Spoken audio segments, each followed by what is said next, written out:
Okay, I think we are good. I think we're good. I had an error message that popped up. Well, welcome to another live broadcast. So glad that you guys are here. And we're going to have a very good discussion here about my time and my experience living here in the great state of Arizona. Is it really great? Are there some things, that we should all know? And, particularly those of us who are heavily melanated, us folks. We're going to get into all of that. And yes, even if you are not white, black, or you're any other, you're more than welcome to take part in this conversation. But as well, so we're going to get into it, and I think maybe I'm sure many of you will find it quite interesting. So without further ado, we're going to do what we always do. We just start off with some music here because I'm doing this live, and I'm just chilling today. We're going to give people time to get in. In the meantime, I'm going to let you know, make sure you check our website out, sambatree.com. And put some things on the screen while we're waiting. She melts in the sun, sweet on my tongue. Every step she takes, a rhythm begun.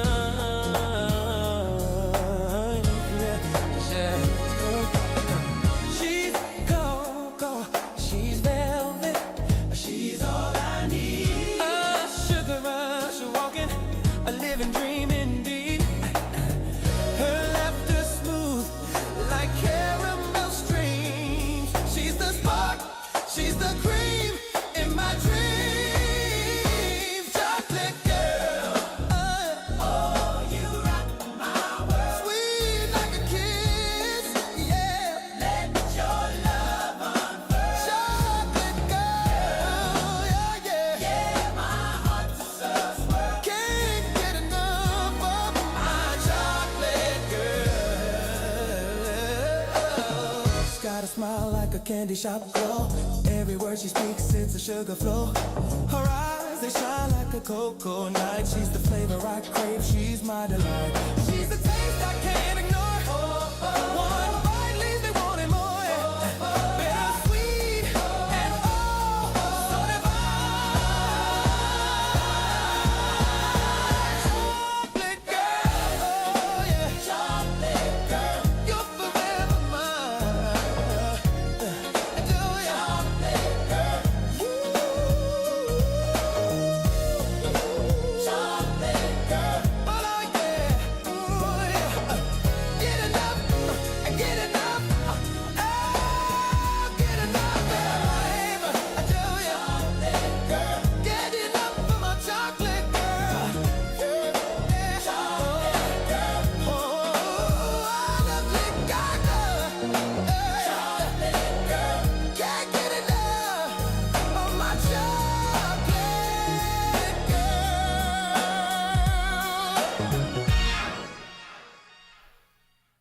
All right.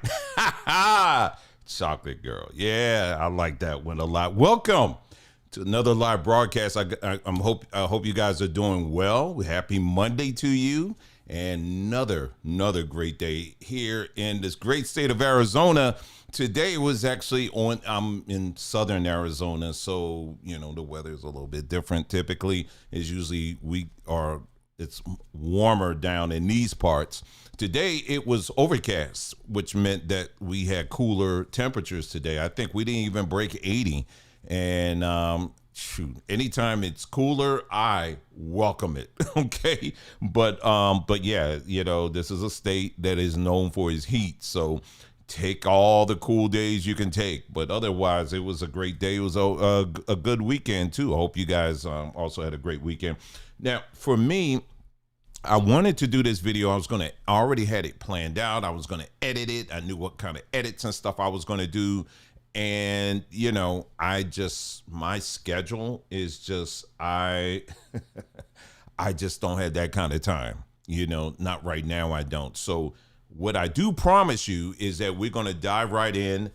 I got a whole thing of notes here that I'm going to stick to, you guys, and I promise you we're not going to do a whole lot of rabbit trailing at all. We're going to get to the points, and then we're going to get to it. Okay, so I already told you about Samba Tree. Make sure you this video has been brought to you by sambatree.com, where we are fully engaged when it comes to the health and wellness of people, and we long to see our people particularly conquer that, and where we are once again at the top of the mountain when it comes to our health and wellness. So make sure you check out our website at sambatree.com. All right, so let's go ahead and get into it.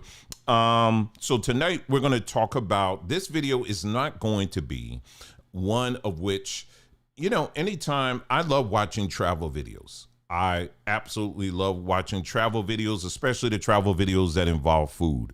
Okay, I love it. And,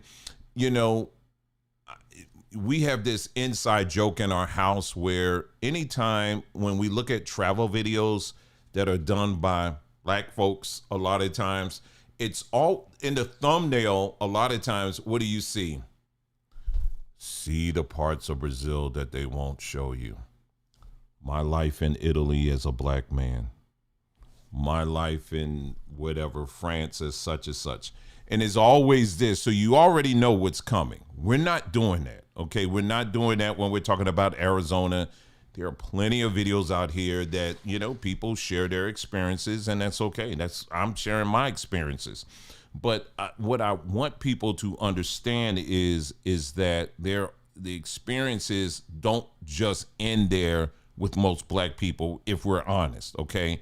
It doesn't, and it shouldn't, because most places are, there's all kind of wonderful things and all of that. So, but we should have a balanced view of it. Do you understand what I'm saying? And so, and yeah, we're not going to be spending time on talking about, how much white people in this state, they didn't roll the red carpet out for us and all this other nonsense. I'm not getting into that because I didn't move here for that, okay, at all. So we're not going to get into that part of it, the typical path that you see in many of these videos here. But instead, what we're going to do is I'm going to try my best to give you kind of a top-down view. We've been in this state now for about, I guess, going on 3 years now, maybe. So I haven't been here long, but I've been here long enough where I can at least give you some insights on things that I've experienced, and I'm still learning. You know what I mean? And so, so I'm just being very upfront with that, okay? So I'm not like a top-down expert that can break down every neighborhood and community and all of that. That's not me, but I can tell you my personal experience and the things I've seen and the things I'm learning too, and what it's opening my eyes to, when it comes to, when we talk about the Black community at large. So let's be clear, this video is not necessarily focusing on the Black community here in Arizona. Okay, so I just want to make sure that's clear. Instead, the approach I'm taking is what I have observed amongst Blacks here in Arizona is something that I believe is a telltale sign of what we're seeing in what we call the Black community in general. And so I think Arizona is a very good case study for us to see that. And so that's the approach I'm taking. And so anyway, so we're going to start off like this. We're going to talk about why I personally love it here. Okay. So you're going to see me looking at my notes. I told you I got my notes here because I want to make sure I'm staying on point. I wanted to give you an edited, clean cut video, but like I said, I don't have time for that, but I do promise you, we're going to be rolling. Okay. So why I love it here. First of all, if you are an outdoor person, which we all should be, you would really love it here, especially the fact that we have very, outside of the warmer months, when people talk about the heat here, it is intense. I mean, it's pretty common in the summer months for temperatures to be, ranging from 110 to maybe even 100, touching 120 in the summer months. But understand, that's only a few months of it. That you're talking like maybe 3-4 months out of the year.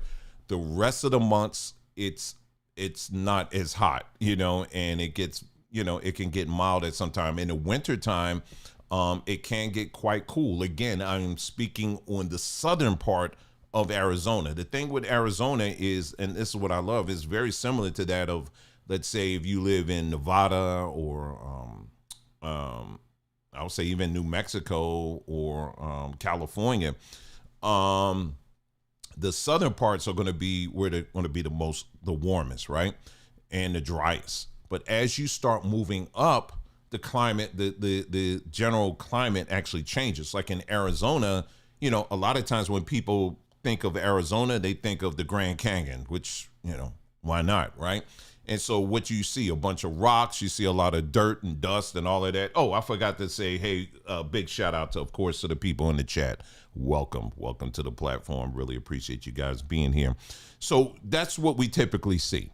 However, when you do go to places like Flagstaff and some of these other places in the northern part of the state, there's a lot of beautiful trees, forests, all of that. So if you're into camping and things like that, that's where you want to be around a lot of trees and stuff.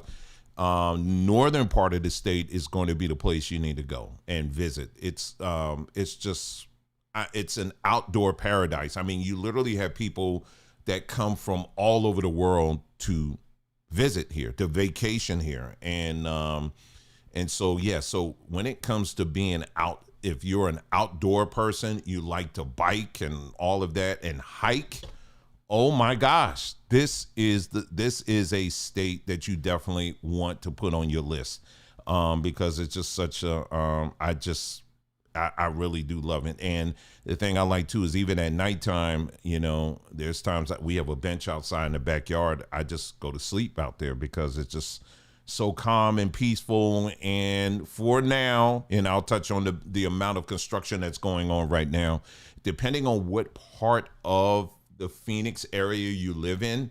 If you live on the outskirts, you have a better opportunity to experience this. Is when you step outside, you can see a sky full of stars. Now, the Phoenix area, it's waning big time. But if you go up to maybe start going to the northern part of the state, central northern part of the state, like in Sedona, oh my gosh, oh my goodness. If you've never seen, many of us grew up in a time, I grew up in Philadelphia and in New Jersey. I do still remember as a child looking up at the sky and seeing the sky full of stars. I remember that as a child. But over time, you know, population has increased and all of that, which brought a lot more noise pollution, which means that what we see in the sky, we're not able to see it as clearly as we used to. I remember saying that. So it's been years, right? And I remember my wife and I, we did a short trip up to Sedona, and I brought my camera out, and I have the video. I have it on one of my drives somewhere, and I took video. Let me tell you something. Oh my gosh. It was just amazing to see the amount of stars that you can see out there, and shooting stars just all over the place. So and imagine you just laying outside in your backyard and you're able to see that. Now, again, you can still see that very clearly as you start going to some of the more remote parts of the state, obviously. But in the Phoenix area, it really depends. And when I say the Phoenix area, if you're in Mesa or if you're in Tempe or Scottsdale or something like that, you know, Queen Creek, you know, you're not going to see it pretty much at all. Once you start moving out, maybe on the outskirts of Queen Creek, going out to Santan, or if you're going out towards in the western part of the city, well, we're saying city, but it's really not in the city, but Goodyear, some of those other areas out there, you'll still see the stars out there. But again, they're doing a lot of construction here, and we're going to talk about that as well. But yeah, so if you're someone that really loves the outdoors, you will definitely like it. One of the things that really stuck out to me with about the communities out here, you know, and I've lived in many places. I've lived in Florida. I've lived in Georgia. I've lived in California. I've lived in Colorado. I've lived in many different places. And no, I wasn't in the military. It's just, I just wanted our children to have that experience in living in different parts of the country, and we were able to do that at the time. Um, One of the things I really can say that I really can appreciate about what I've seen out here is that they really center a lot of the communities that they build around walking trails. I absolutely love it. Like, it's very purposeful. And what I mean by that is it's not an afterthought. You know, I've lived in many places where they will have nearby walking trails, but typically they're regulated to like the local parks and things like that. But many of the communities that I've seen living out here, they're actually that component, those walking trails are literally built in.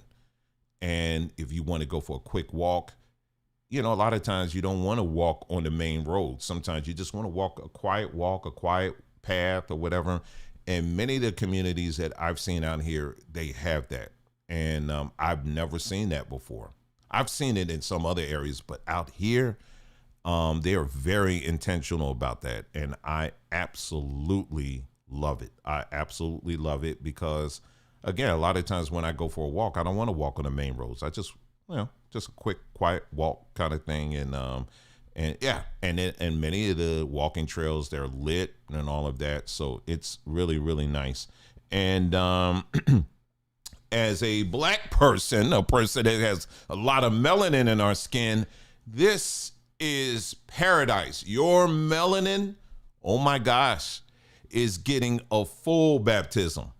It's a full baptism. I'm telling you, as I've said many times before, we've done videos over this over on our Samba Tree YouTube page. We've talked about this in great detail, and we've also talked about it here as well, is that when it comes to sun exposure, it is very critical for us, particularly as black folks or people who have a lot of melanin in our skin, to make sure that we are getting a fair amount of sun exposure. Now, that depends on how much melanin you have. Like in my case, I'm much darker than my wife. My wife, she will tell you after a few, you know, maybe 20 minutes or so, she's like, okay, I'm ready to go in. For me, I could be out there for a good minute and still be fine. You know what I mean? So you got to feel it out. But light exposure, sunlight exposure is very critical for us. You know how I told you, when you look at your body will tell you, what is giving you the markers and telling you what exactly it needs. You know, for example, we talked about the nose and the importance of, you know, for those of us who have noses like this, to make sure that you're bringing a certain level of humidity into your house. So we talked about different plants like the snake plant, the spider plant, and there's other plants as well that are very important to have in your living space, because at night they release that oxygen that your nose really needs, right? On top of that, we talked about, if you're going to live in a climate like this, having a humidifier. And that's very important as well, because it's a very dry climate. It just is, right? The other thing I would mention too, and these are things as they're coming to my head, is the water is hard. It is. Meaning that there's a lot of hard minerals in it. And, you know, there are some health benefits to that, but it also can dry your skin, particularly for those of us, you know, melanated. Is very important, you know, that factor, particularly for our sisters, you know, that is something to consider, because not only can it be harsh to your skin, but also for those of us with this 4C hair, you know, it could dry it out too. And I'm pointing up here. This is me pointing in my past. Okay. Okay. Cause there's nothing up here right now. I mean, barely, but you know what I mean? But my beard gets dry though, for real. So it's very important for you to make sure that you're drinking plenty of water out here. It's a whole different world out here. Okay. So you got to make sure you're drinking plenty of water. What a lot of people do as a solution is they get water softeners, you know, installed in their house. And what that does, it actually takes that harshness down so that, you know, it's a lot more palatable to your skin. So that's something to consider. You know, if you're looking to rent a home or even to buy a home, you're going to want to make sure that you have a water softener nearby or in your house, because when you're taking those showers and all that, trust me, you will be celebrating Ash Wednesday every day. Okay. For real, you'll be celebrating it every day. I'm telling you, unless you got that lotion nearby, I'm telling you that dryness will show up pretty quick. Another reason why this is important too is what's very interesting. I told you there is a tie between sun exposure. Let me get back to that. As people who have a significant amount of melanin, I told you our bodies are telling us that sunlight is very critical. Sun exposure is very critical to that. The general, regardless if we're talking about black people, white people, it doesn't matter. We live in a general culture where most of the time is spent indoors, which means that we're exposed more to artificial light and not sunlight. We cannot live like that. We have to live in sunlight. It is very critical. And how does that translate? In the state of Arizona, when you compare the state of Arizona to most other states in the country, well, not specifically the state of Arizona, but black folks who live in southwestern states have the lowest rate of suicide. So there's a direct correlation between the amount of sun that you're getting and your mental health. So that's another reason why it's very getting that sun exposure. You're going to get it. You're going to get it out here, y'all. You're going to get it out here, and you get used to it. You definitely get used to it, but you will absolutely love it. Let's see what else. Another reason why I love it out here. Haven't taken part of this yet. I've been to Mexico, but I haven't, been to Mexico since we lived here. But it's very close proximity to Mexico. So if you're someone that, likes going and visiting another country, but you don't necessarily want to, feel like you got to get an airline ticket every time you go, you don't have to. You can just drive there. You can reach, I don't have the beach names, and maybe I got some people. I'm going to look at your comments in a moment, you guys, but there's a beach in Mexico, in the northern part of Mexico, that you can reach from the Phoenix area to down there. I think if you drove there, it's like 2.5, 3 hours. That's what I'm hearing. Someone can correct me, but think about it, 2.5, 3 hours or so, you could be sitting at the beach in Mexico, right? So that's if you want to go to the beach. A lot of people also, if you're looking for dental work, because we're bordered on with Mexico, a lot of people just drive across the border, and there's all kinds of dentist offices there that are very top quality that people just drive to and get dental work. That's, when I say top quality, this ain't someone in the back alley somewhere. No, you got white folks be going down there all the time and getting their toofuses fixed. And it's very close proximity at a fraction of the cost that you would pay if you went to a dentist here in the States. So to have that close proximity to things like that, I think that's a huge, huge plus, in living in a state like here in, in Arizona. So, there's a lot of pluses here. Let me go down here. I talked about the walking trails, mental health. Okay, so the next thing is, yes, there is black culture here. There's black history here. Now, I'm going to do this because I love history. Now, this is the part where I can rabbit trail because I love history so much, but I'm going to do my best, you guys, okay? But I have spoken at great lengths in other videos in the past where I've talked about, the very rich history of black folks who who after the Civil War, black folks who migrated out to the West, be it in the central part of the country or all the way out here or in California or whatever. And you're going to find that black folks were literally going all over. There are many towns that were established by black folks. Many of them, unfortunately, didn't make it. Some are still around, and this is regardless in many places, right?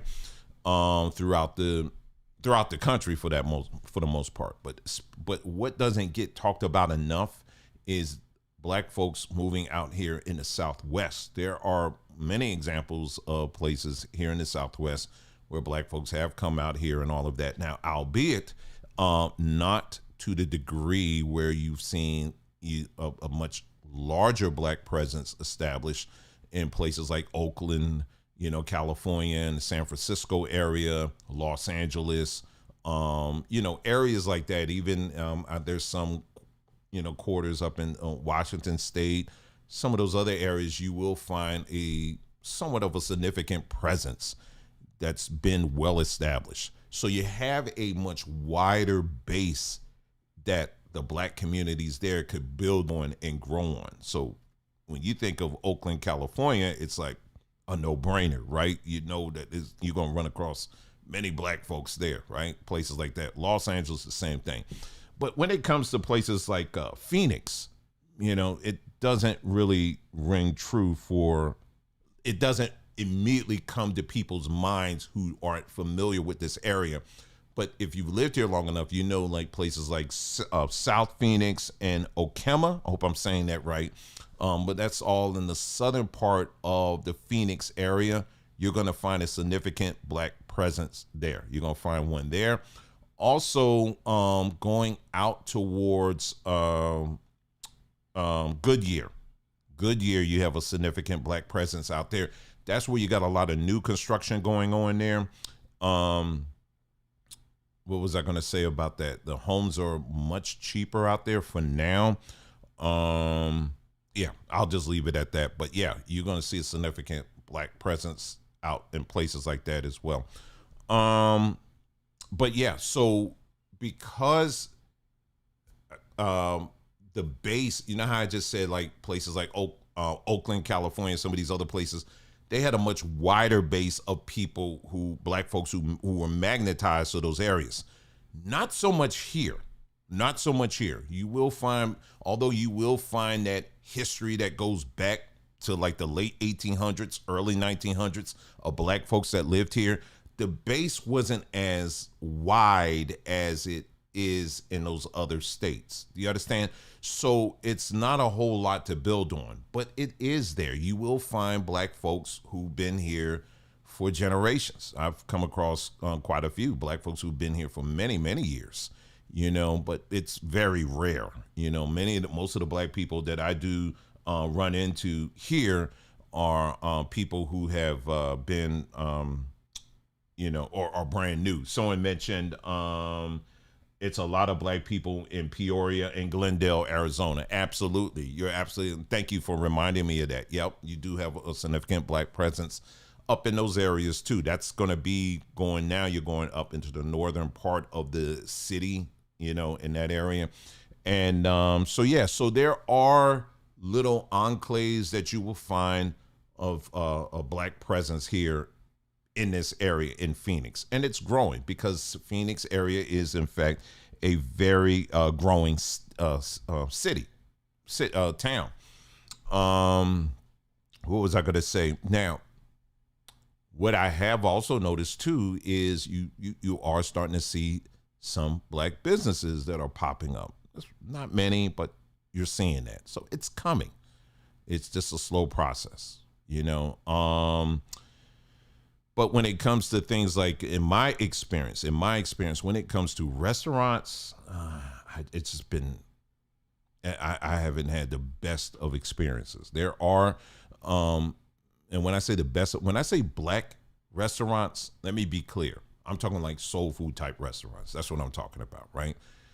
You will find restaurants like some Jamaican restaurants, maybe not to the level that you'll find in the northeast or the southeast or other places, but they're out here. You will also, I think they're a little pricey, but anyway, you will find some African restaurants out here as well. When it comes to those types of restaurants, I did see something when it comes to like clubs. If you're into the club life, things like that, where clubs have opened up and they've closed down. who knows why, but I'm talking about like, like restaurants slash dance clubs, music clubs, that kind of thing. And they're not really sticking. You know what I mean? Like they build them and then they leave. I have heard that. I'm not in that life, but that's what I heard. There are, if you pay very close attention, you will find examples where black folks are trying to get together and do walking clubs or running clubs. Now, that's a different, when you talk about dancing, we're talking about people are really trying, putting forth the effort to try to get black folks, let's come together, let's do something. You know what I mean? So if you look hard enough, you will find that. Okay, so I want to be very clear with that. So it's something it's coming along. You know what I mean? It's coming along. What was I going to say about walking trails? What was I going to say? I was going to talk about some of my few favorite parts of town. That's the other thing I was going to say. Now, I'll just say this, Scottsdale. I'll say Scottsdale here for us. Hold on. Before I get to that, let me look at some of your comments here real quick here. And let me see if I'm missing anybody here. Let's see.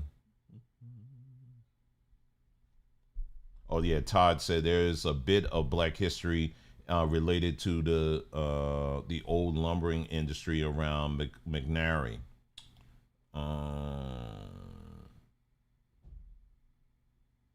Let's see. I live in the east suburbs of Arizona. It's predominantly white but Hispanic. The pollen in South is terrible. Maybe I need to move to Arizona. Yes, ma'am. Oh, Lord. I know about that pollen down south. Oh, my God. Oh, my goodness. Anyway, okay, so, yeah. So, what was I going to... Oh, best parts of town. Now, let me start off with Scottsdale. I'm not starting off because I'm saying that's my favorite part of town. I'm just going to start off with that, and then I'll just go down. I've heard a lot of black folks say this, and any of y'all can chime in on this, but I've heard many black people say that Scottsdale, it's just so racist out there. It's so racist. You know that Scottsdale used to be a sundown town. Let me just tell you my personal experience. I've been to Scottsdale. Now, Scottsdale, first of all, it's one of the richest parts of town. Let's just start off with that. So Scottsdale, if you're looking for a very wealthy part of town, it's going to be Scottsdale, which means that much of the shopping that they offer in the main part is going to be very high end. Okay, so it's like that. They just had a huge golfing tournament out there, and it drew all kinds of people there. So people that got money, Scottsdale is definitely going to be the place. There's other places too, but Scottsdale is it. And I've heard numbers of black folks who go in there that say that, they warn about how, you better be careful. You go there and all of that. In my personal experience, I've never had that kind of care or concern going to Scottsdale. Scottsdale, when I do go, it's mainly with my family, if they just want to do some window shopping or something like that, I'll go for that. You know what I mean? It's not really a place I would go for a restaurant because the demographic there is mainly going to be white. It's the restaurants are going to cater to most of that. There are some restaurants out there that do, or a little more of other cultures, but for the most part, it caters to that people, right? And so I don't necessarily go there, but I've been to the malls there. I've been to the shopping centers and stuff. I've never experienced any of that, so so when I do hear people say that, and I know some people may say, well, you stay here long enough, you'll find something. Well, if you stay anywhere long enough, period, if you're looking for something, you will find it. You know what I mean? So it's not, it ain't something specific to Scottsdale. It's just anywhere. I mean, I'm sure if some of these other places I just mentioned, you're going to find something that you ain't going to like if you stay there long enough and you keep focusing on that. But for me, I haven't really experienced that. So, but I'm not necessarily dismissing the experiences of other people. Okay, so if you experience that, then you say your piece on that. But for me, I've never really had that kind of experience. In Scottsdale reminds me, yeah, any like rich suburb of places I've lived, places I'm familiar with across the country or whatever. It's, there's places like in West Palm Beach, Florida. We live not that far from there, and I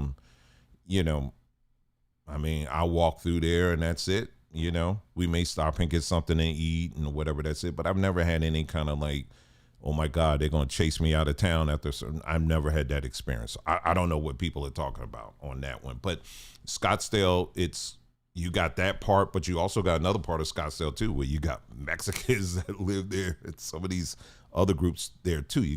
But there's black folks that live in Scottsdale. There are Asian people that live in Scottsdale. It's not an all-white community as much as people want to say that. It's not.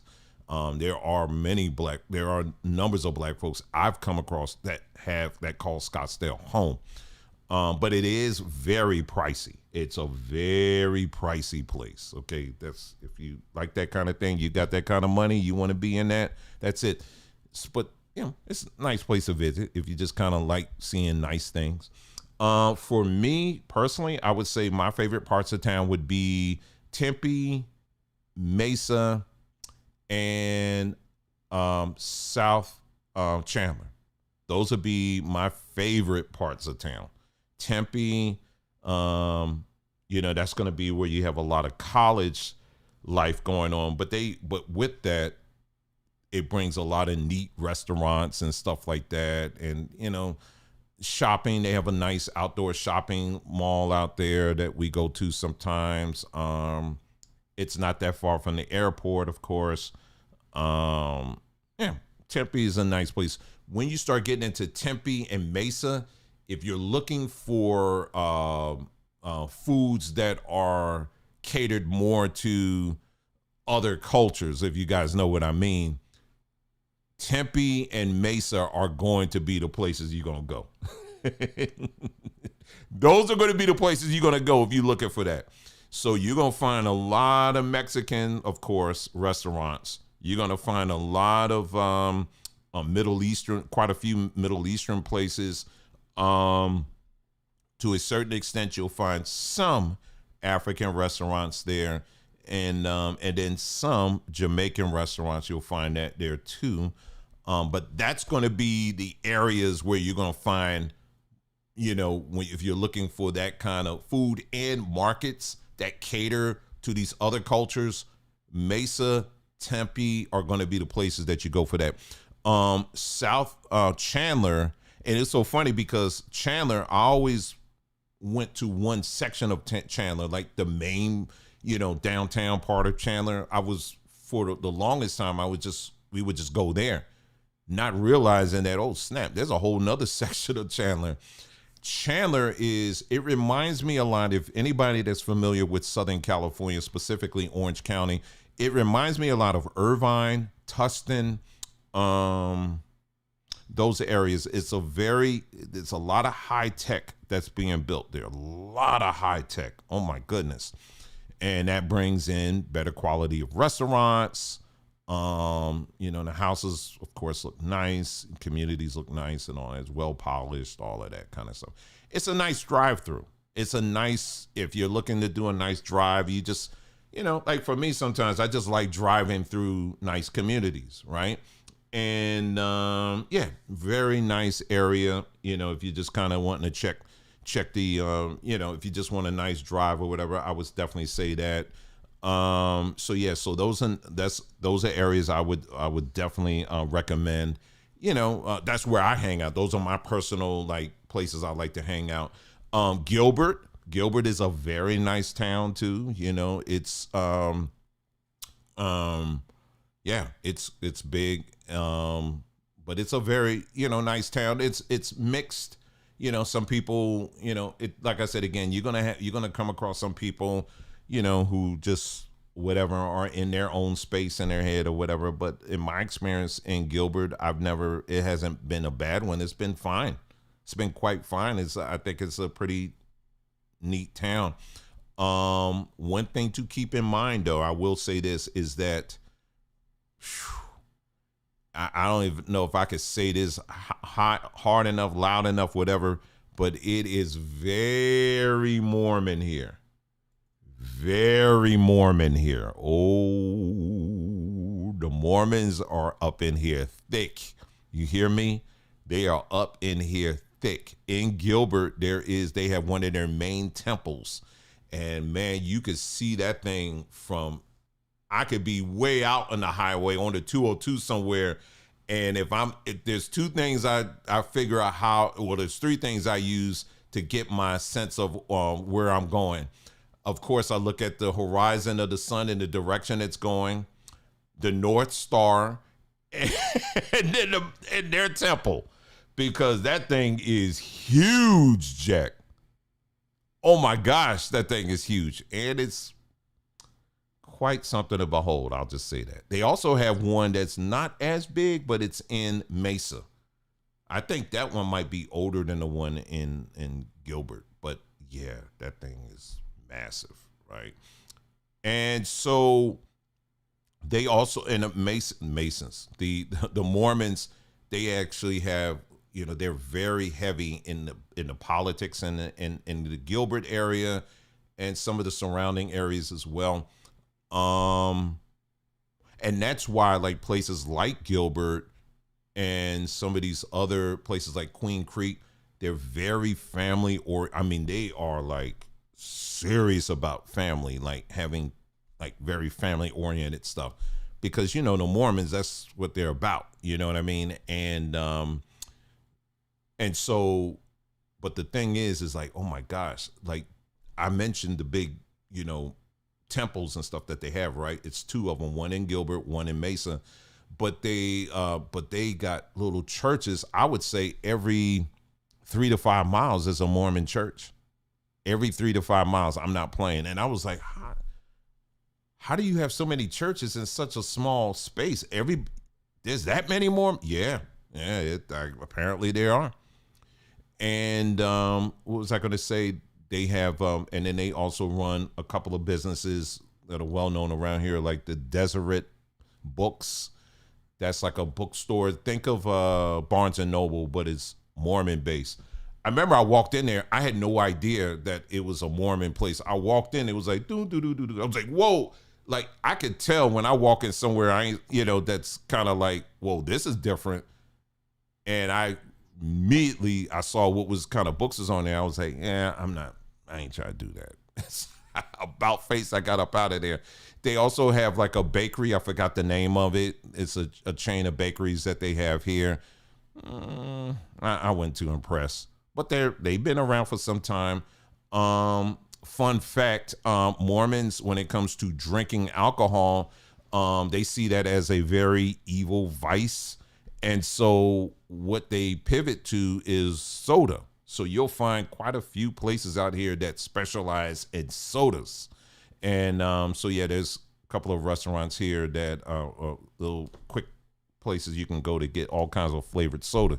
So if soda is your thing, you'll find that as well. I told y'all I'm giving my full experience here. And someone may say, where's the black part? We're getting to that, but I'm giving you the whole part, so, and then when we get to that part, you'll get the whole picture. Now, Mormons historically, as you know, they've had issues with black folks, right? They, it's baked into their ideology. And I would have to say again, personally, I haven't had any problems with them. Personally, that's me. I haven't had any issues with them, like not letting me in somewhere or whatever. If they're rolling their eyes, I'm not really I'm not really focused on paying attention to that. I've never noticed any of that, but I haven't had any problems. They do from time to time, they come to your door, they try to, or whatever, they come to your door or whatever. But most people, they don't even answer their doors out here anyway. So I don't know how far they get with that. But yeah, so I haven't, so despite that history, I'm just saying for me, I've never had that experience with the, they don't really like black people out here, and yeah, they're Mormons. I haven't had that experience. Maybe other people have. I personally have not. So that's that with the whole Mormon thing. I want to mention that. Okay, so moving on, let's get to the next point. One thing to keep in mind is, let's see, Arizona, Phoenix areas are growing, just like many other parts, in the country. You'll find that these places are growing by leaps and bounds. They are. So that's going to bring some good things and some bad things, or things that aren't so good. Number one, there's a lot of construction going on. The trend, this is something that started years ago, where they said we're going to start creating micro communities where, and it's sad to see, and I'll just bring it back to Gilbert again, places like Gilbert or Queen Creek, where these were farming communities. Another fun fact that a lot of people may not realize is that these areas were known for growing things like oranges, cotton, huge industry of cotton here. I didn't know that. But that started all the way back when the natives of this land, they used to grow cotton here. I keep giving all these fun facts here. For those of you who are familiar with living out in the West, particularly like in California and Arizona, you know about aqueducts. Aqueducts are basically these ducts, if you will, that start all the way in the mountains. And that's how here in the West, a lot of these communities are able to get water, is by creating literally these long ducts that come from the mountains and they come down here. Well, here in the Phoenix area, when people started coming here, I'm talking about Europeans, when they came here, what they noticed was that there was a duct system that was already here.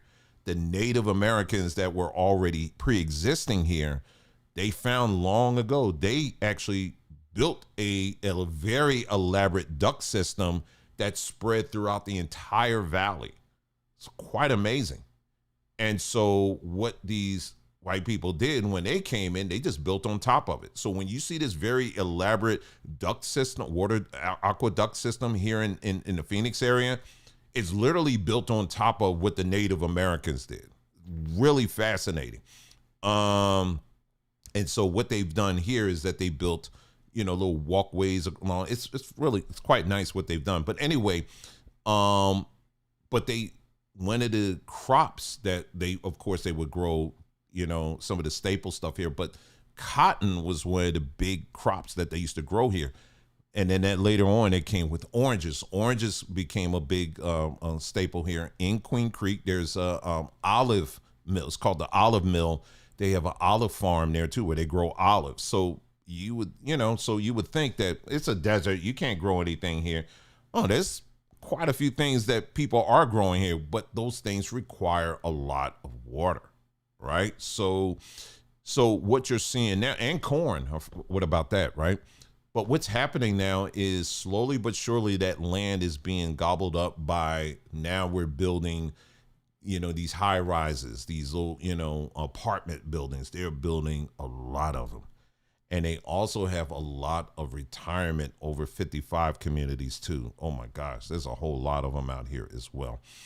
And so, it is what it is. It comes with growth. But when you have so many people packed in within a small space, that brings a lot of traffic. Okay. But like I said, again, that's not just here. You're going to find that in pretty much any place. That also brings a lot of construction. There's a whole lot of construction on the road. So there's, when I'm driving through Mesa or Tempe or whatever, it just gets so tiring, okay, how many times they're going to narrow down these roads? It's just getting crazy. But they're laying down like internet stuff and all of that. And so that's what's going on. The data centers. So the data centers, they, many people across the country have been talking about that, and the data centers that are being built all over. But that also includes here in Arizona. Now, the plus, you may say, well, why would you want to build data centers in Arizona? Because, it's so hot, and don't you want to keep the computers cool? Yeah, but this is their logic behind it. Drier climates for servers is a plus. Right. So that's one of the reasons for it. But you're right. They do need to stay cool, which means that they pull on the water. OK, on the water supply. which if you are familiar with what's been going on in areas like or states like Arizona, there has been an ongoing battle when it comes to water. That's Arizona. Arizona's been part of that conversation. Nevada for sure. What was the other? There's another state too that I'm missing. Nevada, maybe New Mexico, but yeah, these states have long been fighting. It's been water wars. Right now, Arizona is at a stage 1, if I'm not mistaken, of a water crisis. But see, and then they're building more data centers, and it's like, because the data centers, they use that water to cool things down. And so you'll see, I drove past one the other day. Y'all, I didn't realize they were that big. These things are massive. This was one in Chandler. Oh my God. I didn't know they were that massive. Those things are huge. And they're right next to a community. And I said, just imagine all the EMF that's coming out of that. I mean, just the EMF alone. And so, but yeah, it's going to weigh even more on the water. I'll take you back to Gilbert again. In the town of Gilbert, they have been, the citizens have been uprising because they have been challenging the local government and saying, why does our water bill keep going up?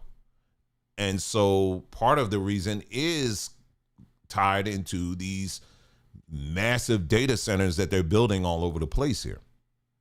And so why would they do that in a place where water is limited? It just doesn't make any sense to me. What also doesn't make sense to me as well, this is a little side thing, is the amount of pools that I see people have out here.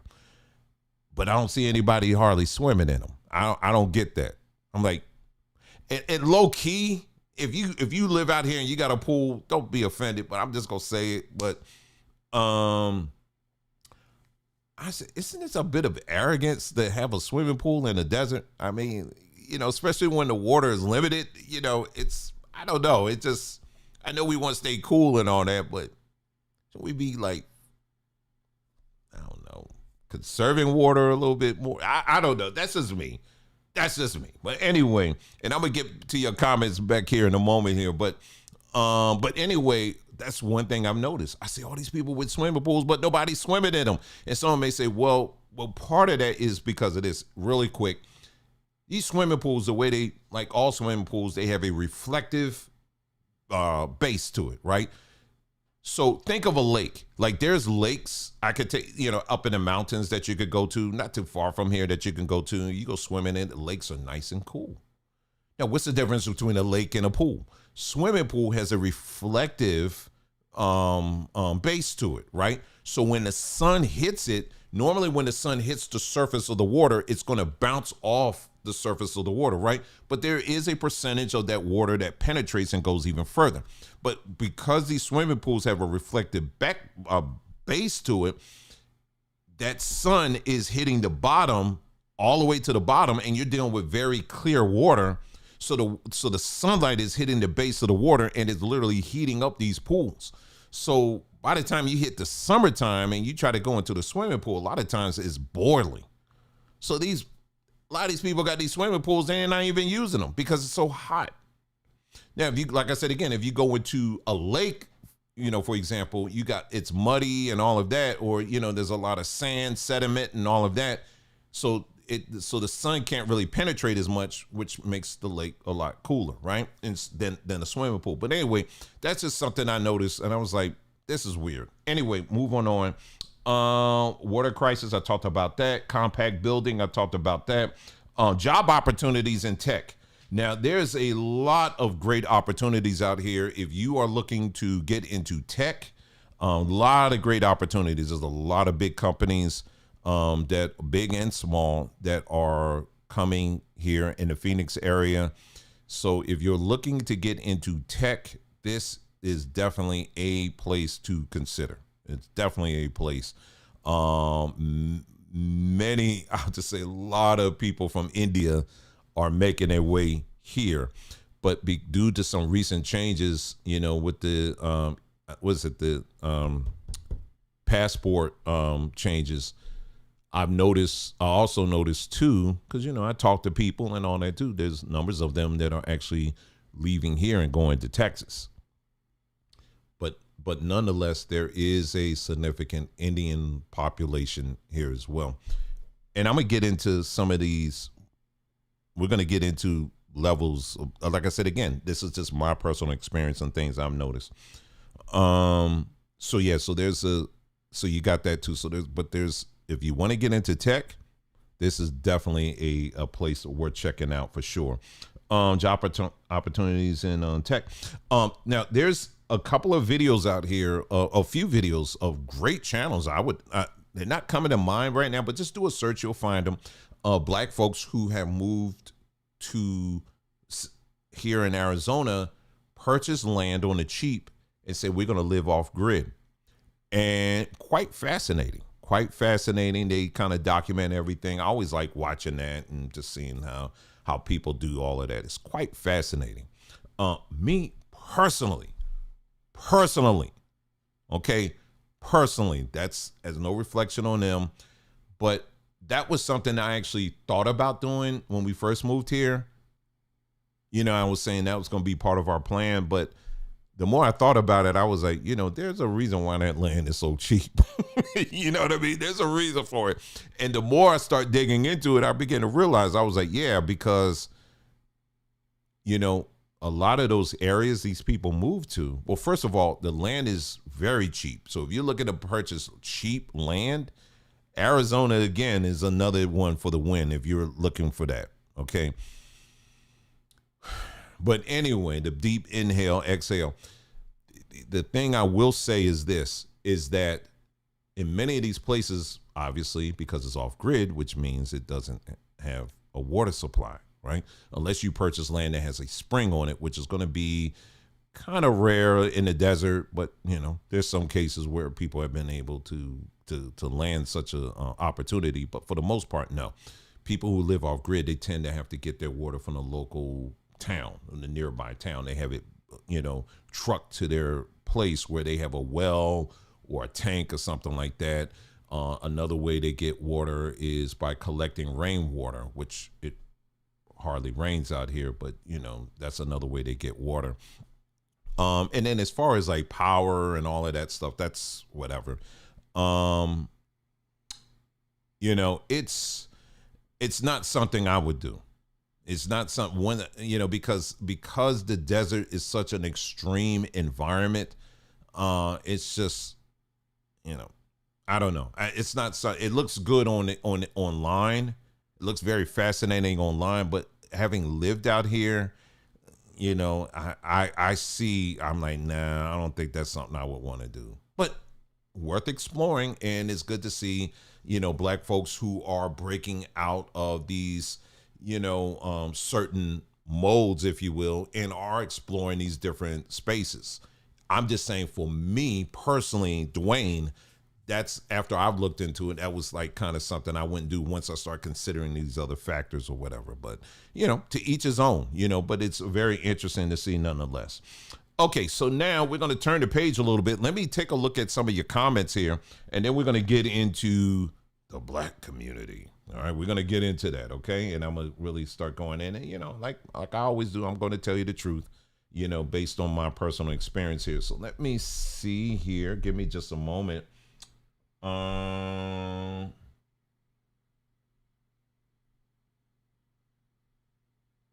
Okay, someone said here, sorry.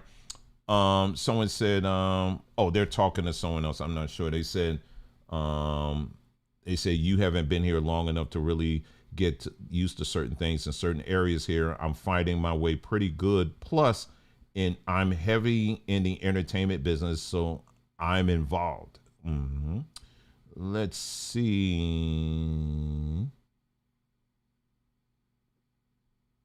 Oh, someone said, fun fact, my favorite animator is in Scottsdale. I'm just looking at some of your comments here. As far as housing, you can get more for your buck in a house in Maricopa County. Yep, sure can. Recently brought I recently brought a one-way ticket back east, and I can't wait to leave.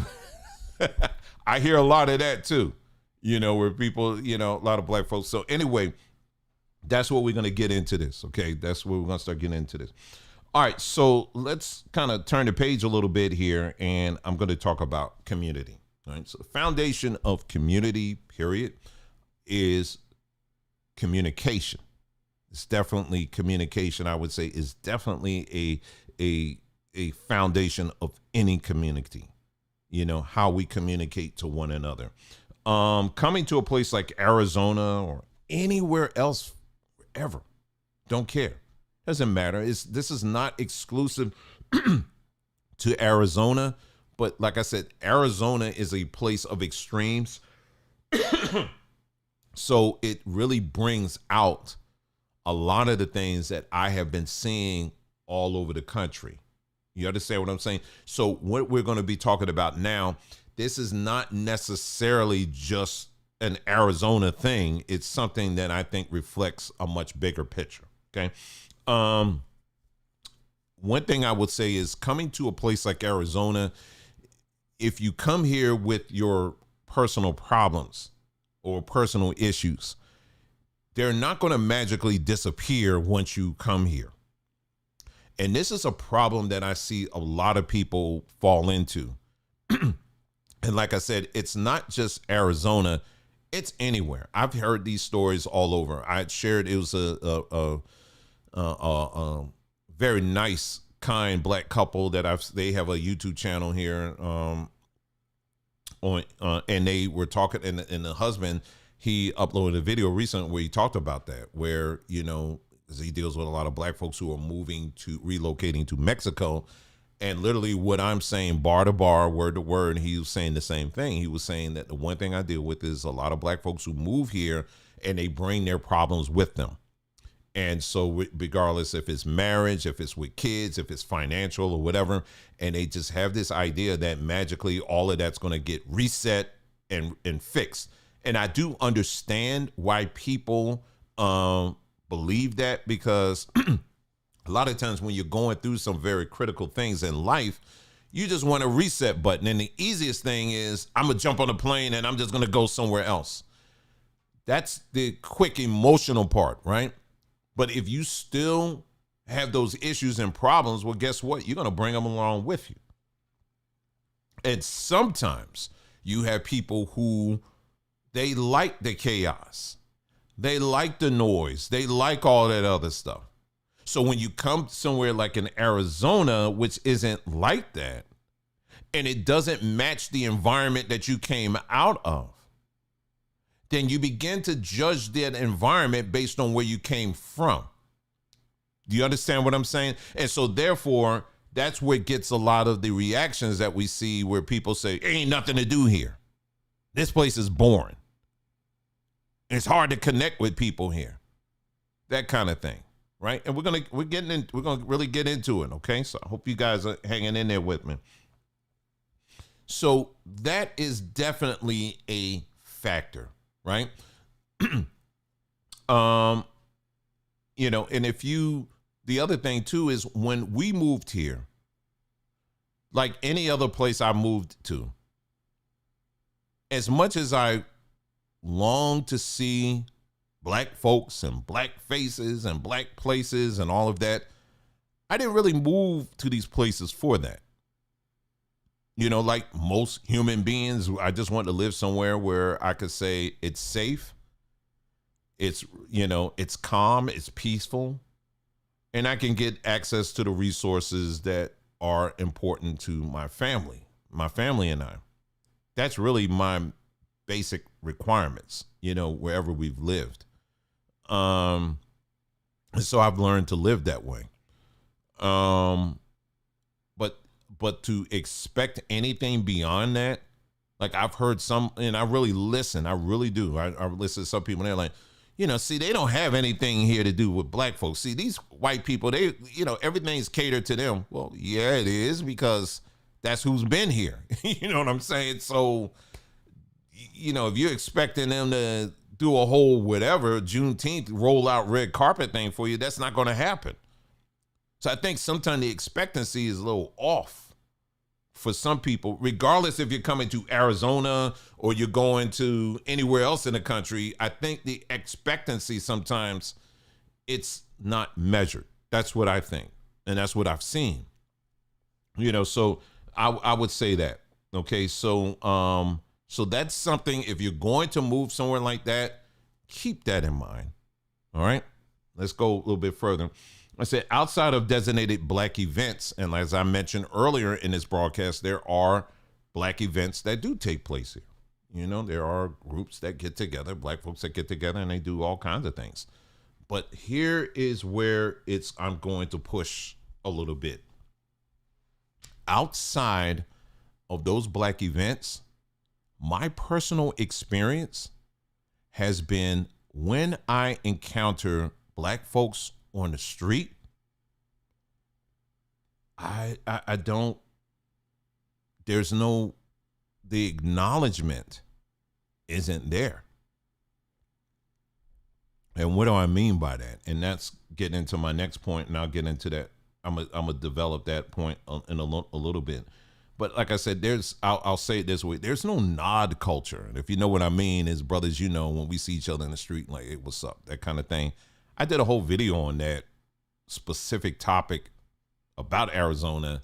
If you go scroll through my videos, it was some time ago I did it. But I have not seen that. Now, in some of these enclaves where black folks do live, that we just mentioned earlier, maybe it's there, but I don't live in those areas. But outside of that, when I encounter black folks, and I do encounter black folks quite frequently, be it in the stores or on the street or whatever, I'm going to give you some examples. Okay, let me give you some examples of things that I have experienced. And then I'm going to anyway, I'll just move on. The most recent example, there's two recent examples that happened. My wife and I, we were in Sprouts. There was a black couple that was there.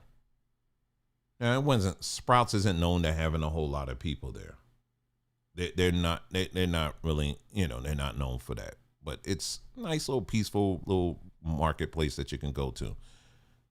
And anytime I go out anywhere, because I grew up in the 70s, right? I grew up in the Northeast.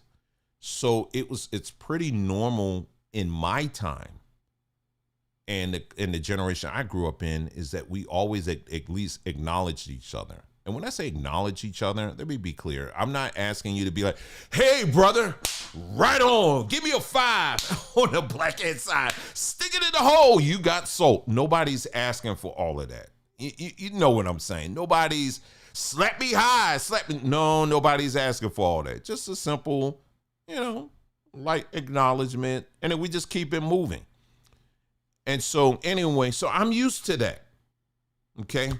But I'm going to get into why I believe some of the things, why that is changing. We're going to get into that in a moment. And so we're in Sprouts. This couple, we were walking. We are literally face to face. Okay, this wasn't like they were on one end of the store and I was on the other end. I'm in the meat aisle and they over there where the vitamins are, and I'm like at a distance like this. Hey, it wasn't, no, we were face to face. And when we came close, I was like, I literally went like this. I was like, hey, literally, I'm just like that. I know that may seem weird to some people, but yeah, I always try to reach out. You know what I mean? I was like, hey, like that. And don't you know, it was like, I didn't say anything. They weren't even talking. They just went straight through me. And I looked at Nicole. I was like, ain't that something? But it ain't the first time. The other day I was in, what store was it? Sam's? I think I was in Sam's. And in, Sam's or Costco, they have the people who do the samples and all that, right? And so it's this one dude, he reminded me of that guy in Get Out. You remember that scene in Get Out when he was like, get out? Get out! You remember? Okay, y'all know that scene, right? He reminded me of that. I'm just saying, but yeah, he reminded me of that, but it was strange. But anyway, and he was setting up his station, and I was in his vicinity, but I was moving closer to him because I had to get over there anyway, right? And so I got a little bit closer to him, and this dude was literally like looking right through me. And I ain't pay nothing of it because, y'all, when I get in the store, I'm trying to get in and I'm trying to get out. I ain't trying to make, unless there's a, if someone start a conversation, hey, I'm with that. You know what I mean? I could do that. But most of the time, if I'm shopping, I'm in mission mode, right? I'm always going to try to make time for folk, right? And this dude was looking right through me. And then it was like a second later, I didn't notice because there was other people around me. It was a white person behind me. He was like, hey, sir, would you like to try a sample? He wasn't talking to me. He was talking to the white dude behind me. And I looked, I was like, But there's been incident after incident after incident after incident where I have acknowledged, and some people who are listening to this, you may say, well, they're probably immigrants. They're probably tethers. No, these are black folks. And I have seen more than my fair share of that kind of experience. It's the strangest thing. It's the strangest thing. But let me tell you how I handle that. How I handle that is this, because internally, I feel myself, there's my light again, y'all, sorry. I feel myself wanting to get offended to the point where I'm like, you know what? Well, screw y'all niggas. I ain't trying to do nothing. I ain't gonna say nothing to y'all anymore. But see, that's not me. I'm not gonna do that.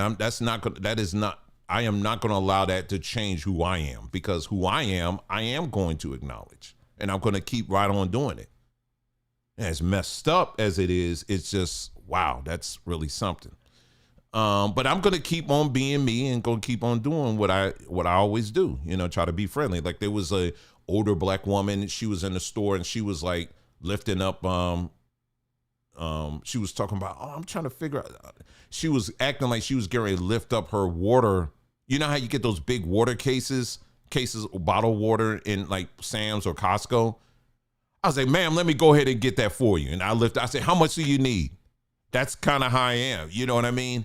If I see like an older black couple or whatever, and they doing something, I'll be right there. And I always try to inject myself in a very friendly manner, right?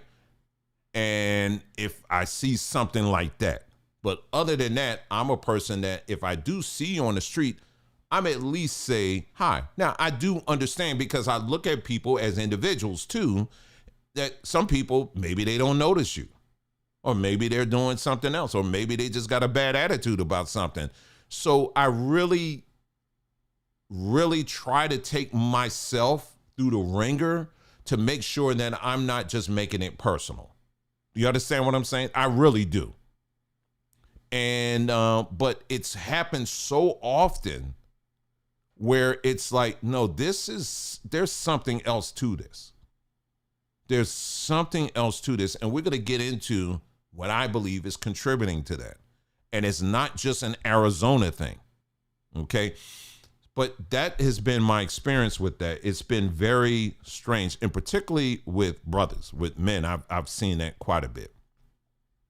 Now, with black women that I've come across here, I tend to judge them, if you will, on a much different scale when it comes to that, because I do understand that, if you're a woman, if a guy is coming and saying hi to you, there's certain dynamics that some people expect is reason why they're saying hi to you, is that maybe they're trying to get your number and all that kind of stuff. So women in general will tend to be a little more, they're not as open to that. I get that dynamic. So I'm not as, I kind of like understand that, you know what I mean? But still, I also see that some of this other stuff kind of plays into that as well. So it's a mix with that. So I literally try my best to be very like trying to understand, you know what I mean? And get it. But something clearly has changed in that department as far as us acknowledging one another. And like I said, again, that is not something that is, I would say is definitely just tied to here in Arizona. It's something that I've seen signs of that contributing to all over here. Let me jump to, I have a point here. I said the black community is changing. More and more of our black children are the products of interracial unions. So communication styles are evolving from the more traditional ways in the past. And I said Arizona is a canary in the coal mine. So what I have to do in really trying to be brutally honest with myself when it comes to things like that is, number one, I come from a generation where things were a little bit more established, where you had the non-culture, but it was connected to something where you could find out where the different places you can go if you wanted that connection and all of that kind of stuff, right? But because the black family is like it is today, as the black family goes, so goes the community. And so this is why you have so many singles that are moving to these areas. They're looking for family and they're looking for connection, but you're not going to find it because the community, the foundation of the community, which is the family, isn't really strong enough to support all of these people that are coming in. Do you understand what I'm saying? And that's why I said your expectations when you go to a new place, you have to make sure it's measured and rooted into some realism.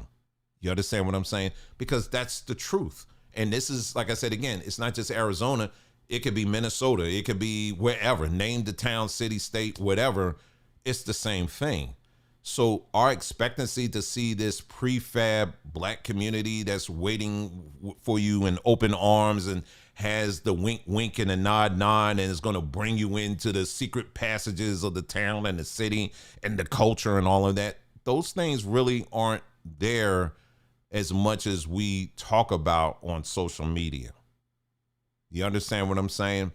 And so the demographics are definitely changing. And one of those topics, areas that where it's changing is family, families in themselves. You're seeing more and more interracials, people who are choosing to marry outside of black folks or whatever. You're seeing a lot of that. Now, that brings us to what I've noticed here in Arizona. Another thing I've noticed is that this is an interracial paradise, baby. The amount of interracial couples I have seen out here is quite something. So if that's something that really bothers you, then this is probably not going to be the place for you. The other place I've seen a lot of interracials like this was Colorado. But here, I've seen quite a few interracial couples. And usually the mix I typically see is black man with a white woman. That's most of the time. Now, let me say this, and I'm going to say it, and I'm going to continue to say it over and over again. I personally, that is your choice. I don't care who you marry. That's your choice. I'm not going to be looking down at you or devaluing you or whatever simply because you married a white woman. I personally do not care. I don't. I don't. So it's not something that bothers me. It used to bother me, years ago, but I'm like, I don't care. You know what I mean? So I've evolved out of that. So I really don't care. But I will say this, what I've noticed too, and this ties into what I was saying about the whole non-culture. The last place we lived in that house for about 2 years. The person that we lived next to, or the people who lived in the house next to us, next door neighbors, the husband was black, the wife was white. In those 2 years, the longest conversation I may have had was, hey,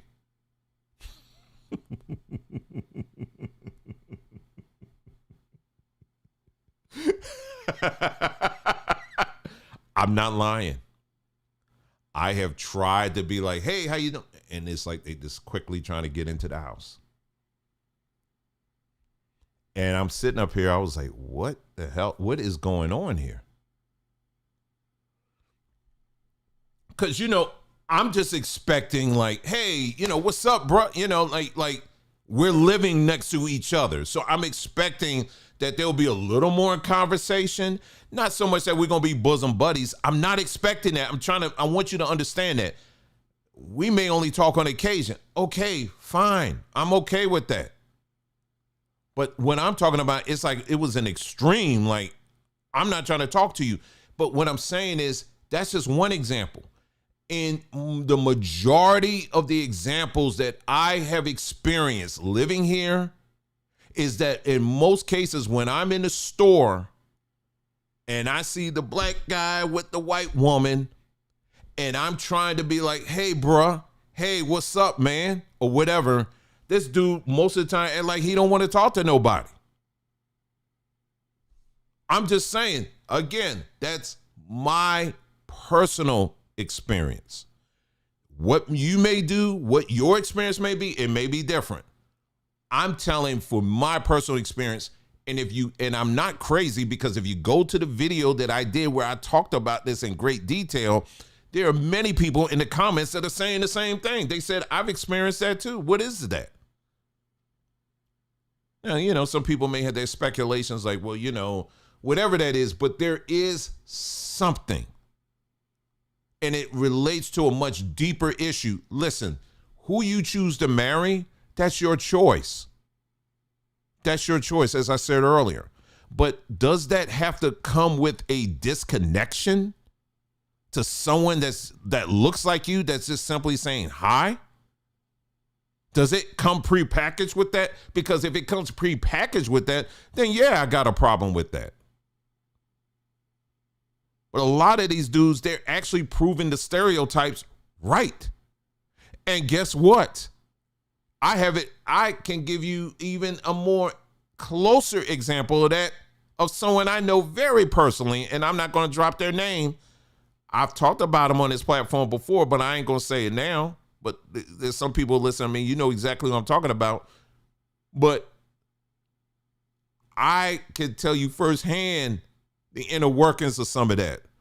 I've seen that happen a crazy amount of times.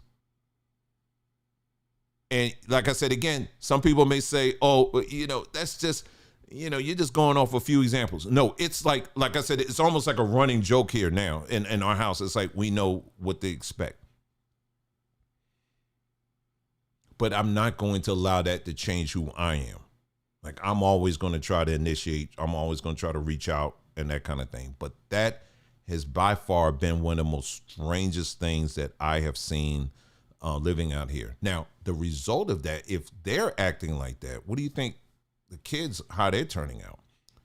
Now, the children, here's the thing. If the children are learning that from the parents, and I told you there is a noticeable increase of interracial marriages that are taking place across the country.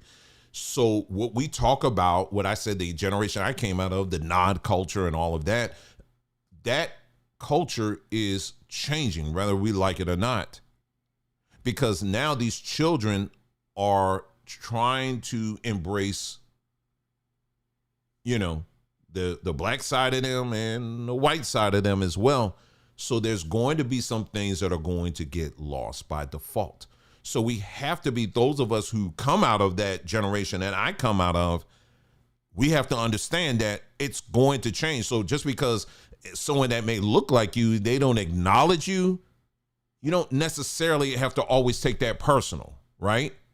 But at the same time, it does, some of that, we do have to pay attention to that, because when you're not acknowledging that part of you in public, I do think there is a problem with that. I think there's something with that. And I think it's tied to something that we see all over the country. And there is an increasing amount of self-hatred that we deal with. It is. And if you don't believe me, you could just take a take 5 minute stroll on any social media platform, and you will find video after video where black folks are constantly beating each other up, arguing each other down, and wiping each other off the floor all the time. I don't know what any other race we can point to where they upload videos of themselves crashing out on each other for likes. I don't know. There's no other culture I can think of that's like that. Now, speaking of culture, and I forgot to mention this, looking at my notes here. Now, in a town like Mesa, for example, now Mesa has a whole district dedicated to the Asian population. And when I say Asian, that's specifically talking like Thai, Chinese, Korean, Japanese. They got a whole district. Like literally, I think I took a picture. It's somewhere on my phone. But they got a whole district dedicated to themselves. You can go to some of their shopping areas and you can get whatever, not just food, but businesses, all of that. And I pay very close attention. You know how when you go to their stores and as you're leaving, they'll have like a whole, like their magazines written in their languages and all of that. So if you want to get connected to the community and to the culture, everything is there. Or you can talk to somebody, you know, and you can get that connection. You can find out, hey, where are they hiring? Do you know where so-and-so? Do you know where best place for us to live or whatever? That is how a community operates. And what I am saying is my personal experience, I don't see that here when it comes to black folks. But it's not just here. In most places throughout the country, that is increasingly becoming something that is becoming a rarity. The only reason why you have places like Philadelphia, New York, you know, I mentioned on the East Coast, on the West Coast, you got LA or Oakland or, you know, whatever, is because there was the community is built on wider shoulders of you know, there was a much greater presence of black folks that built those enclaves. But because of the direction that the family is going in, it's deteriorating. So now these young people, when they're moving to these areas, they're looking for some strong shoulders to stand on from a community standpoint, only to find out that those shoulders aren't really there or they're not strong enough. You understand what I'm saying? And so when you move somewhere like in Arizona or Phoenix, to be more precise, it's because it was already a much smaller population of black folks there. It's just become, you see it a lot clearer. You understand what I'm saying? So so that's it. So let me see, interracial paradise. I talked about that. Okay. And I mentioned here, I wrote this note. I said, the only real black community we have today mostly takes place online. That's the harsh truth. So wherever you decide to go, don't just buy in to what you see online. That's why it's always important to go visit these places, talk to the people, spend time there before you make a decision just to jump on a plane and fly somewhere and move somewhere and start renting an apartment. Don't do that, okay? Takes time. And I said the desert has long been a place that brings out the real person. And that's why I think these extremes are when I sat back and when I'm sitting back and I'm looking at this and I'm like, I could really see it. And I'm like, wow, this can be seen literally all over the country, in many parts of the country. That's it. The reason why we moved here, like I said, again, is it's just peace of mind. I love being outdoors. We love being outdoors and just a general peace of mind. A place where, again, we haven't had any issues or problems. I mean, with the exception of a few incidences that's happened, but quite honestly, people are going to have something to say to you or do some stupid things regardless where you live. There is no black paradise that's out there. There isn't. As much as we dream about it and we talk about it, there is none of that. It doesn't exist. It doesn't. Okay. You even got people in Africa trying to leave Africa because they're looking for this ultimate paradise. So whatever you have in your mind, that it's just not there. But are there places that you as a black individual can live and you can grow and you can thrive and you can live in a place of peace and rest and, you know, and do the things that your goals or whatever, you know, you have goals particular goals you want to set and for yourself. There are plenty of places. And would I recommend people to check out Arizona, after everything I said? Absolutely, I would. Absolutely. Absolutely. That's why I tried to cover all the things in the beginning. And then I got to this part too. But absolutely, hands down, I would highly recommend a state like Arizona. I think Arizona has a lot to offer. It's still growing. And, it's the diversity stuff is going to continue to happen. It's going to start going, and you're going to start seeing it hit out into places like, the Queen Creeks area. That's going to the eastern part of the state. Oh, not the state. Well, the state, but the Phoenix area. Going down to Santan. I also discovered there's a town. It's a whole town that's a over 50-year-old town, like a 50 plus community, but it's a town. It's called Sun Valley, I think it is. It's south. It's like really south. It's like south of Chandler. Someone may know what I'm talking about. But that was I drove through. I was like, man, it's kind of nice down here. But yeah, so you're going to get all types. All right. If you go outside the 202 loop, when you look on the map, just take notes on what I'm saying here. Outside that 202 loop, there's going to, depending on what part, it gets rural very quickly. And when I say rural, I mean very rural, very quickly. Okay. So if you're looking, to check places out, and, if you want the rural, you could do that, but it's areas like that I personally wouldn't check. I wouldn't be hanging around too often out there. I'm just saying, okay? Out there, there's some parts out there. When you start getting out there too far, it's like, yeah, no. Okay? But inside the 202, and then when you start getting out a little bit, and when I say out, of course, I'm including like Peoria, I'm including Goodyear, I'm including Glendale and all that kind of stuff. Those areas there too, you do have areas that are fine. But when I'm talking out, I guess I'm thinking more so on the eastern side, not so much the north side or the west side or the south side.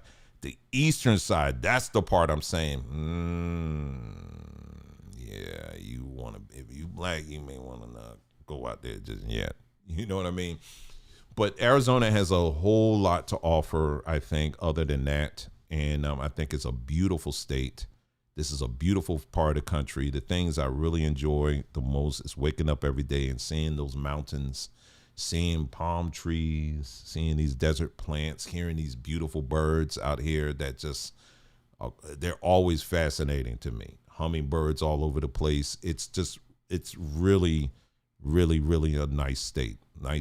And if you're looking to get exercise and all of that and a lot of sunlight that we need, this is definitely a place to check out. Let me take a look at your comments here and see what you guys have to say on that. I'm going to do some scrolling back. So just give me a moment. Let me see. And if you have any questions or any additional comments, put them in the chat there. And I just think this is just, I really like talking about these things here because, it's just really something. Let's see. Not all skin folks. Ken folks, yep, I had that experience multiple times here. Let's see. Todd Wilson said, I guess I'm an oddball. I usually give the head nod. Yeah, that's what I said, Todd. It's you're gonna find, there's some folks, I've come across some folks that are like that, they're cool, you know what I mean? And it's no problem, but I'm saying, but see, Todd, you weren't married to a white woman. I'm just saying, so that's part of the reasons. I'm just saying. So anyway, someone said, I get that in Pittsburgh. It's weird. Yeah. Mm-hmm. Someone said, let's see, Dwayne, growing up in the South and living out West, will say I couldn't agree more with your experiences. Yeah. Let's see. The reaction is present in areas where our demographics are less than 5% or 10% black. Let's see. I'm just skipping here. Coach, he said, I was warned that a segment of our people move differently compared to the East Coast. Las Vegas is similar with interracial relationships. Yeah, I bet. Because, Las Vegas ain't that far from here. But yeah, I could imagine it's really something. Like, it's the weirdest thing. It's weird. Like, I literally, in my mind, I try to say, man, it's just me. But no, it's like, I could put money on it. And these dudes that are married to white women, like I said, you can marry who you want to marry, but dang, does it come with that part of it too? Strange, man. It's strange. Anyway, let's see. Yeah, Risa, she said, I really think COVID really affected folks' socialization skills. Sure did. Sure did. I believe that too. Todd, he said again, my late wife made it custom to know our neighbors regardless of ethnicity. She was quite the Texas social butterfly. Yeah. Yeah. And I tried the other day. We had an issue with someone's dog barking all day and all night, but there was some low-key abuse going on, animal abuse. But I literally tried my best to reach out. I was reaching out to people in the houses, a house next to this neighbor and all of that, and really try my best. I was like, hey, I'm your neighbor. I'm just letting you know. And of course, you got to talk through the doorbell. They're right there, but they ain't saying nothing. That's what's so annoying to me. But I was like, hey, I'm your neighbor. What we going to do about this dog? I was just wanting to ask you, what are your thoughts on it or whatever. Went there twice. They ain't even bother answering the door. I was like, okay, whatever. So then I went to the neighbors whose dog was, like I said, again, I was very concerned. And I could tell the dog was very stressed. And to say, hey, listen, what can we do? Really try to work it out. Didn't answer. I don't know. They think I'm going to steal the house or something. You know what I mean? I'm here to steal your house. I tried, and then I said, all right, well, I guess I'll be the black man calling the cops on them. And I did. And, I tried everything. And, nobody wants to come to their door. But, that's the culture that we live in. I'm talking, and these are white folks, And the cop, he told me, he was like, yeah, this ain't the first time we've been called here. I said, okay, well, I ain't the crazy one then. All right, let me see here.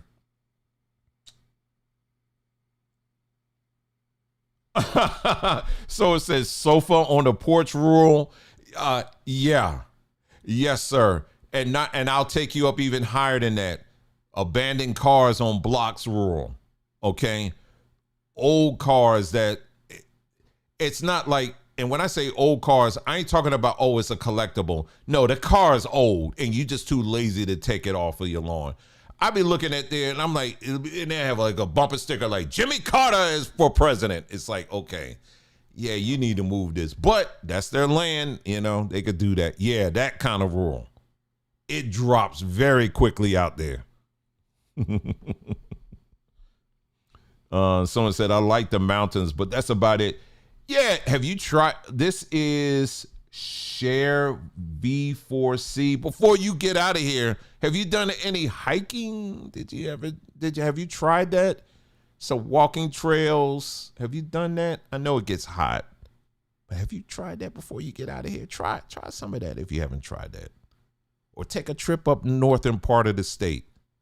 Just see, don't just throw it out, just give it some time, Arizona ain't for everybody, just like every state ain't for everybody either. But, just make sure you kind of check it all out, Let's see. I'm looking now. Let's see. My favorite okay, they said my favorite animator. When you start to hear the banjo playing run. Right. Yeah, they say it's too hot to hike. It ain't hot all the time. Stop it. It ain't hot all the time, okay? We have cooler months, okay? I think you said you've been here for 6 months. We have cooler months, okay? When it gets cooler, obviously, don't be out there in the summertime. It's really hot. But when it gets cooler, it's nice, okay? It is a such thing as cooler in Arizona, okay? Let's see. So it's Atticus, the artist. So I shouldn't be worried about the water crisis in Arizona. I will do the research, but I really love Arizona, but I just get nervous. No, I mean, it is a concern. It is definitely a concern. It is definitely a concern as far as the water is concerned. But I would say this, I don't think it's going to be something in the next 20 years because there are, bringing in the Mormons back into the play here. Because you have a lot of Mormons here, a portion of the drinking water that we get here in the South, it comes from Utah. And I remember reading about there was one particular lake that the Mormons said, okay, we'll send some water down there. Listen, if their people are in places like enclaves like Gilbert and some of these other places around here, trust, they're not going to let their people thirst. And if I'm baked into their communities like that, trust me, I'm going to have my water too. I ain't going to be a Mormon, but, I'm going to make sure I'm getting some water while we're here. You know what I'm saying? So it ain't like that, but just kind of keep that in the back of your mind. I mean, if you're going to move into a desert climate, just know that limited water has always been a concern. It's just that some of the things that they're doing now is just, they're really trying to exasperate the situation. Anyway, let's move on. Let me see.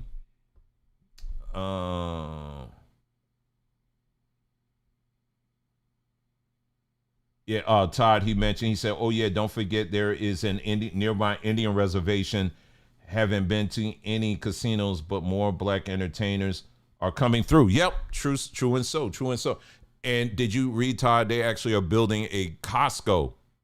They're building a Costco in the Indian, it's the one, it's near the Indian reservation I'm thinking of. It's the one near Scottsdale. It's between Scottsdale and Mesa, whichever that, I think, is that Pima?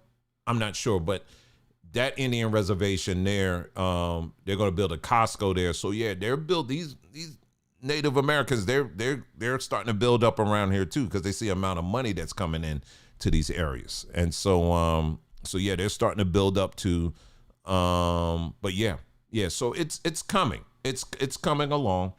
Someone said plenty of resorts with golf courses.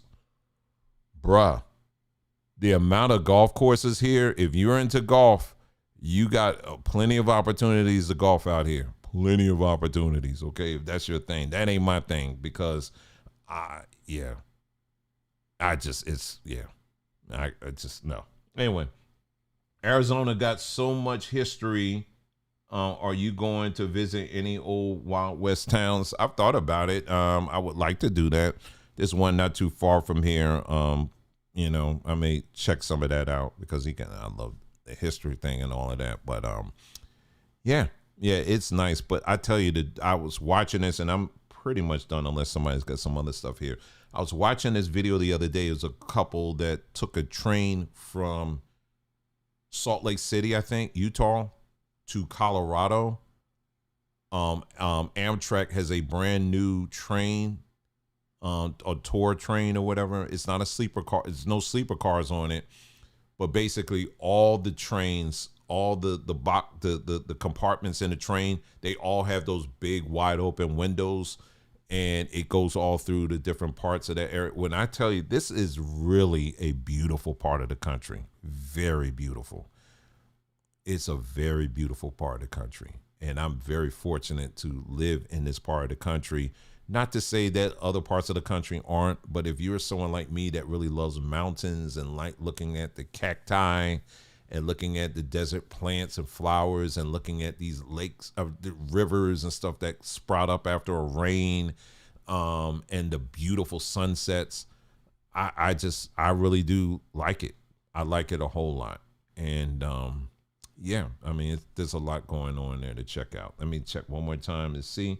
But yeah, the train, someone said the train tour sounds fun. Yeah, it sounds fun, but that one was man, they wanted 2,700 a head for that. I mean, it was, and I was like, I can kind of see that with some of the things you get, but I'm just closing out here for real. Now I'm just talking. Man, but I looked at the food. Now, this is an older white couple that was doing that. They had a hard time trying to talk about the food. It was like, yeah, it's food ain't that good when they start saying it was very filling. And it's like, yeah, you didn't like it. Because I'm looking at this stuff. It was like paper mache stuff. I was like, what is y'all eating? Now, I like looking at the train videos like in Japan and some of these other places. Now, those folks can eat, okay? I said, man, what would be awesome if they did a train that specialized in Mediterranean food and like Caribbean food. My butt would be on that train. You hear me? I would be on that train. And they did food like that, I would be on it. But Amtrak, they just, the train videos I seen at Amtrak, it just ain't. The food department, they try to it's local leaves and local rainwater, seasoned with rainwater. It's like, no, I done dropped too much money in here. You gonna give me something to eat, okay? You gonna get me something to eat that's gonna put me to sleep. Anyway, so I hope you got something out of this video here. You know, I try to be, this is just so far. Now, the next time we talk about this topic, it will be even more stuff that I've experienced. And like as you see, I talked about the stuff that's definitely good and the things that, something to really think about. You know what I'm saying? And so yeah, so there you go. So if you have any more to add to this conversation, make sure you drop it in the comments. I would love to see them. And yeah, that's it. So thanks again for tuning in. Make sure you check out our sale that's going on right now over at sambatree.com. We're closing in on the 24-hour sale that we're having, and specifically on our bulk items. And we have it set up to where if you want to do installments on your purchases, you can do that now over at sambatree.com. So make sure you check that out. Again, as always, thank you so much, each and every one of you, for the ones that always show up on my lives. I really appreciate each and every one of you. And for you brand new ones, don't be a stranger. You're always welcome here. You guys take care, and I'll see you again next time.